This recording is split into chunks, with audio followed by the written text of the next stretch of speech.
Darkness didn't make Thanos. It only revealed what he already was. Most fans know him as the cosmic tyrant who snaps worlds out of existence.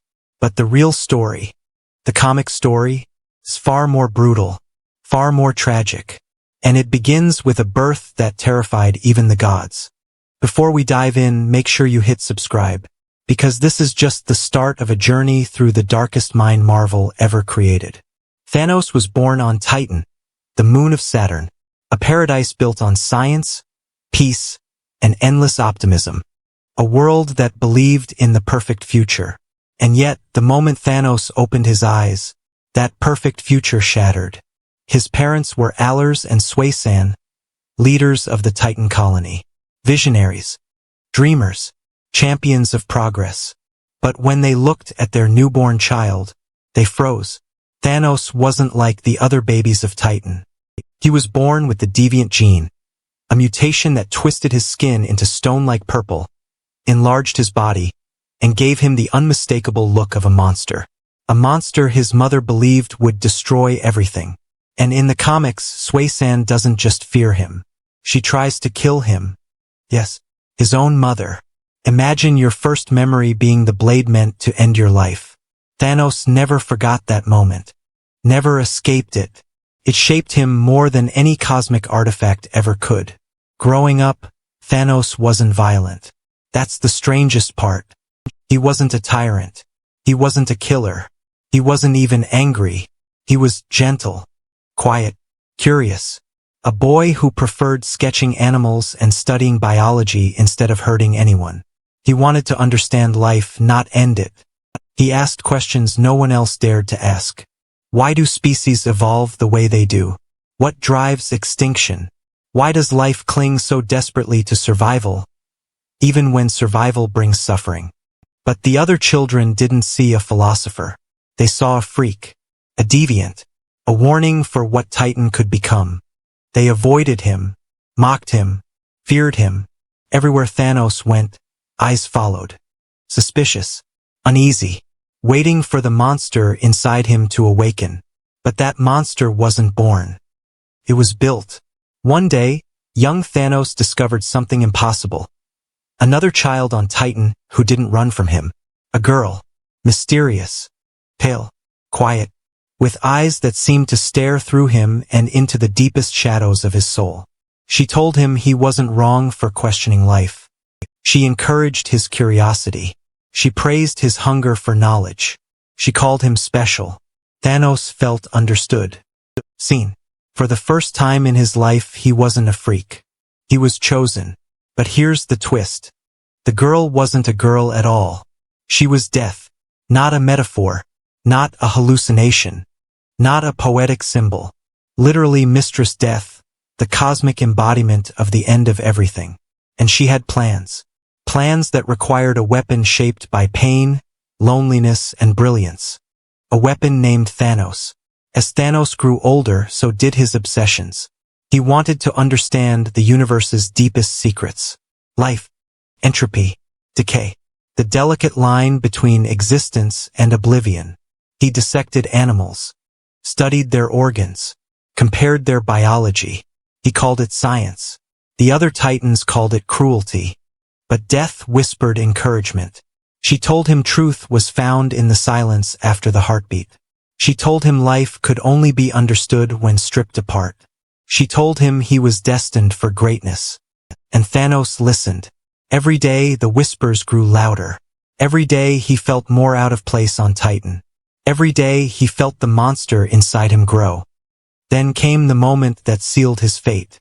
After years of trying to fit in, trying to be normal, trying to follow Titan's peaceful philosophy, Thanos broke. He and a group of students explored a cave, searching for inspiration for their studies. A cave filled with ancient creatures. Creatures Thanos had never seen before. Something inside him snapped open. Fear, instinct, violence. For the first time, Thanos killed.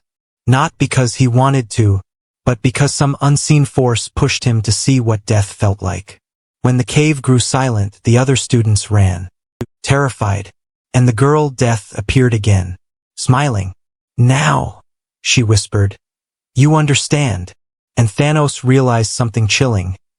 Killing didn't disgust him, fascinated him.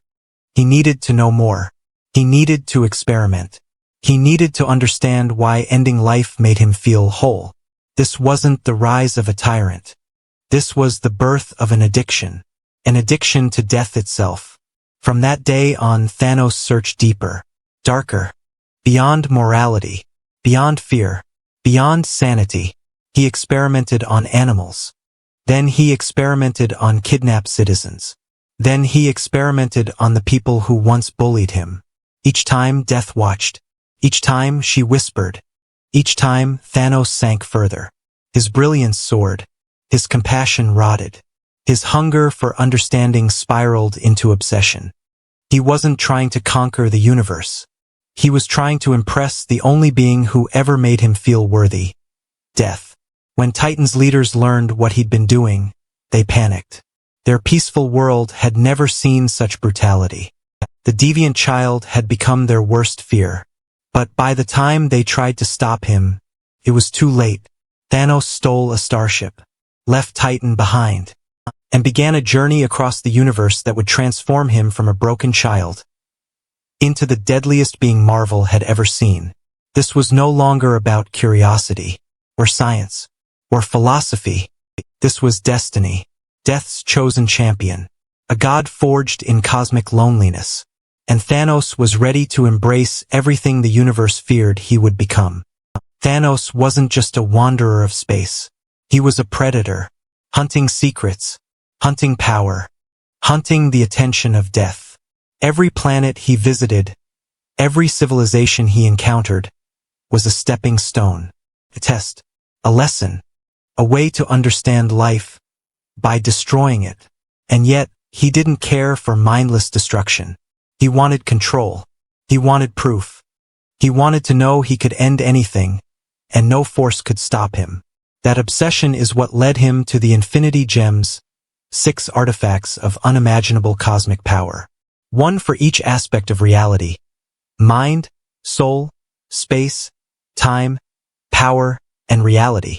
Thanos didn't just want them. He needed them, because with all 6, he could do what no other being could: impress death herself. Before he could collect them, Thanos had to prove he was worthy. And the universe wasn't about to let a purple-skinned titan stroll in and snap his fingers. He clashed with heroes and villains alike. The Avengers, Silver Surfer, even Adam Warlock. Every fight was a lesson. Every battle sharpened his mind and body. Every victory fed his ego. But it wasn't enough. No matter how many planets he conquered, no matter how many lives he ended, death remained distant, silent, unmoved. Frustration gnawed at him, and in that frustration, he discovered the darkest truth of all. He didn't just love death. He wanted her approval more than anything else. More than life. More than the universe. More than himself. And that love, that obsession, would drive him to commit acts that even the gods feared. Thanos' first real experiment in cosmic terror came on a scale the universe had never seen before. He annihilated half the population of a planet, simply to understand how civilizations react to sudden loss, to study grief, to see if his power could bend emotion like matter. The survivors called him a god, or a devil, and some whispered a name that would echo through eternity: the Mad Titan. He didn't stop there. Not for centuries, not for millennia. The universe was his laboratory. Stars, planets, and civilizations, all subjects in a grim experiment. And each step brought him closer to the Infinity Gauntlet, the ultimate weapon of death. But it wasn't just raw power that made Thanos terrifying. It was his mind, his patience, his ability to plan 10 moves ahead. He didn't just fight. He manipulated. He seduced, bribed, and betrayed. He turned heroes into pawns, villains into allies, and gods into terrified witnesses of his genius. Take Adam Warlock, for example, the one being who could rival him in intellect and understanding of the Infinity Gems. Thanos didn't destroy Warlock immediately. He toyed with him. He forced him to question morality. He forced him to question himself. And in doing so, Thanos proved one undeniable truth. Brains and obsession beat brawn every single time. Then came the ultimate test. Thanos had gathered all 6 Infinity Gems, slipped them into the Infinity Gauntlet, and for the first time he held absolute power. With a snap of his fingers, half the universe vanished. Gone. Erased. Obliterated. Planets, heroes, civilizations, disintegrated into dust in an instant. And yet, even at that moment, death didn't embrace him. She watched silently, judging him, testing him. It was a cruel reminder. Even omnipotence couldn't earn love from a goddess. What made this act even more horrifying was Thanos' calm. No rage, no triumph, no celebration, just a quiet observation of the chaos he created. A scientist watching the results of his experiment. Except the experiment was entire civilizations. And in that stillness, the universe realized the terrifying reality. Thanos wasn't just a villain. He was entropy incarnate. A being who understood life by mastering death. But power always attracts opposition. The remaining heroes rallied. The cosmic entities intervened. The living tribunal, an abstract god of universal balance, demanded answers. The universe itself resisted. And yet, Thanos anticipated it all. Every strike, every countermeasure, every betrayal. But even geniuses have weaknesses. Even obsessions have limits. And in Thanos' case, it was his love for death. He couldn't resist proving himself. He couldn't resist showing the universe who he was. And that need would eventually undo him. Even after losing the gauntlet, even after failing to earn death's favor, Thanos never stopped. He continued his quest across galaxies, experimenting, manipulating, killing, always studying the balance between life and death. Every encounter with heroes, villains, and cosmic beings taught him something new. Every failure honed his mind. Every victory hardened his heart. And the universe feared him, not just for what he could do, but for what he might choose to do next. Thanos became a legend, a nightmare, the ultimate question hanging over the cosmos. Could anything, or anyone, truly stop him? In the next part, we'll explore Thanos' evolution into a god, how his obsession with death led him to reshape reality itself, and how, in the end, even the universe had to bow to the mad titan. Thanos didn't just want power. He wanted reverence. A universe that bowed before him. A universe that understood death as he did. After the Infinity Gauntlet fiasco, most beings assumed he was done. Broken. Defeated. Humanized somehow by failure. They were wrong. Because Thanos wasn't a man. He was an idea. An unstoppable, patient, obsessive idea. He rebuilt himself. Not physically, he was already a titan, but mentally, strategically, cosmically. He realized the universe wasn't just about killing. It was about control, about rewriting reality on his terms. And the gauntlet had shown him the taste of godhood. So he began gathering power differently. He turned to alliances, blackmail, and manipulation of cosmic artifacts. The cosmic cube, celestial tech, even the heart of the universe itself. Each step made him more untouchable, and with each acquisition his legend grew. Stories of his cruelty spread across galaxies, from the Shi'ar Empire to nowhere, from Asgardian remnants to Earth's heroes. Everyone knew the name Thanos. But true godhood isn't just about raw strength. It's about perspective, about understanding life, death, and everything in between. Thanos began to see the universe as a living experiment. Civilizations, wars, heroes, and villains all were data points. Even the Avengers became variables in his calculations. He orchestrated events on cosmic scales. Invasions of entire star systems, wars among alien empires, manipulations of the very fabric of reality. All to prove one thing, that he understood existence better than anyone else. And only death would recognize it. But what makes Thanos terrifying isn't just his power. It's his philosophy. Most villains destroy because they hate, or because they crave. Thanos destroys because he loves. Loves death. Loves order in chaos. loves the balance between creation and destruction. Every snap, every genocide, every act of annihilation was, in his mind, a demonstration of devotion. That's why he never stops. Even after failures, even after imprisonment, even after cosmic defeat. Thanos isn't motivated by greed, politics, or revenge. He's motivated by obsession. Pure, unflinching obsession. At the peak of his godhood, Thanos achieved something even more terrifying. He became immortal in essence. Not just physically, but philosophically. Ideas don't die. And Thanos' ideology, death as the ultimate truth, infected the universe. He battled gods. He outwitted abstract entities. He challenged the living tribunal itself. No being, mortal or cosmic, could match his combination of strength, intellect, and obsession. Even the Infinity Gauntlet became secondary. Because Thanos realized he didn't need ultimate artifacts to command reality. His will alone was enough. And yet, even at the height of his power, he remained incomplete. Death was always just out of reach. Silent. Watching. Never satisfied. Never approving. That longing drove him further. To experiment with time, reality, and the very soul of existence. He created universes. Destroyed them. And reshaped reality to test limits. And each act only deepened his legend. The universe whispered his name like a curse.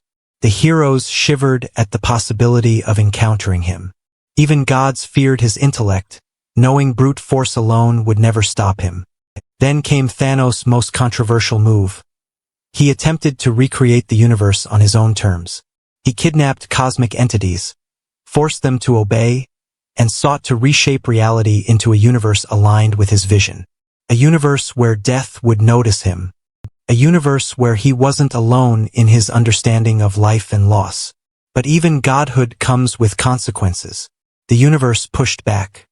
The Avengers, the cosmic pantheon, and even remnants of his own allies turned against him. Yet, Thanos endured, adapted, evolved, because that's what made him more than a villain. He became the ultimate force of inevitability. By the end of the saga, one truth became clear. Thanos isn't just a mad titan. He isn't just a killer. He isn't just a hero's greatest threat. He is the universe's dark mirror, a reflection of obsession, intelligence, and the cold calculus of existence. And in every timeline, every reality, every what-if, Thanos proves one thing. Power isn't terrifying because it exists. It's terrifying when someone understands it, comprehends it, loves it. And Thanos loved death more than anything, even himself, even reality, even the universe. The Mad Titan story isn't over, because Thanos' shadow stretches across all Marvel timelines. His philosophy continues to influence heroes and villains alike, and every corner of the cosmos carries whispers of his name. What he left behind wasn't just destruction. It was a blueprint for obsession. A reminder that some beings don't just fight for survival. They fight for meaning, even if that meaning terrifies us all.